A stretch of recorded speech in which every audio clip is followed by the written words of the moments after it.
you look around at these tables, I mean, I was talking earlier about how you want to set tables where you know you have an edge, and I'm pretty sure that these tables we don't know we have an edge. Let's talk about this hand real quick. We got the pocket nines, and we're facing it open from the button. Last time we called, we got squeezed. So if we look, he's raising from the button. He's raised 5 out of 10 times, so he's probably on a wide range.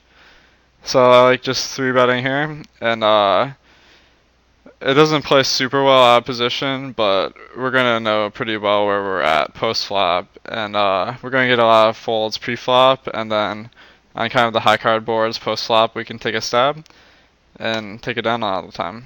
So that's my play of choice. Calling's not too bad. If he bets in this situation, I would advocate a raise, because we're likely to have the best hand. He can call us with weaker hands like a 5 or a 3, and even if he does have a king or something that beats us, we're still going to win the pot a decent amount of the time if another diamond rolls off, and then we can just bet and take it down. So he's going to fold a lot on the flop, and we're going to have a decent amount of fold equity on the turn. And if he does have a weak showdown hand, he's likely to just check it down, and we can win the pot after we raise.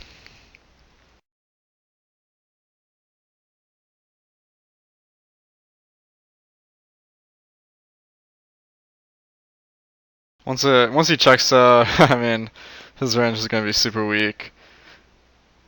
We definitely should bet here. $4 seems like it could be a little bit big, because, I mean, what is he really going to call us with? Maybe like a 5, but I think it's fine.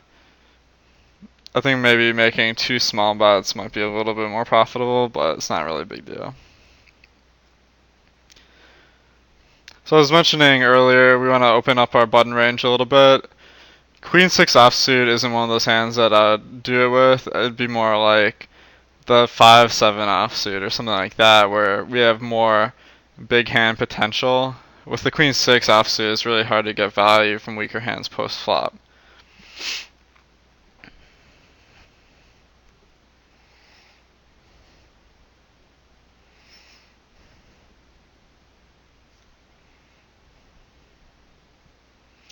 So I was mentioning with the table selection, if you look at the top of each table, he has the VPIP, PFR for the tables, and I look at that a lot when I'm playing. In the games that I've been playing at NL 100 and 200, I've been able to find good tables with 30% VPIP, so I don't see much point in playing these tables, and I think most of the guys playing are just playing because they're Supernova elite grinders. And they're grinding out a small profit, but I don't think there's a lot of money in these tables. So, table 1, we have the Queen 9 offsuit. There's a Lucius reg that opens from the cutoff, and Chris decides to 3-bet. I don't really like this, because Queen 9 offsuit, I mean, there's just a lot of better hands that we can be 3-betting as a bluff. Something with blockers like Ace-X offsuit, or I mean, we might want to call strong hands like Ace-X suited or something, but maybe like I'd even prefer 3-betting something like 3-5 suited or something, just where we at least have some bluff equity post flop. But Queen 9 offsuit is pretty bad, and I think people call 3-bets out of position more than people like to give them credit for. And in addition, there's a possibility that we get called somewhere in the blind, so our cards do matter to some extent in this situation, so I'm not that big a fan of 3-betting the Queen 9 offsuit.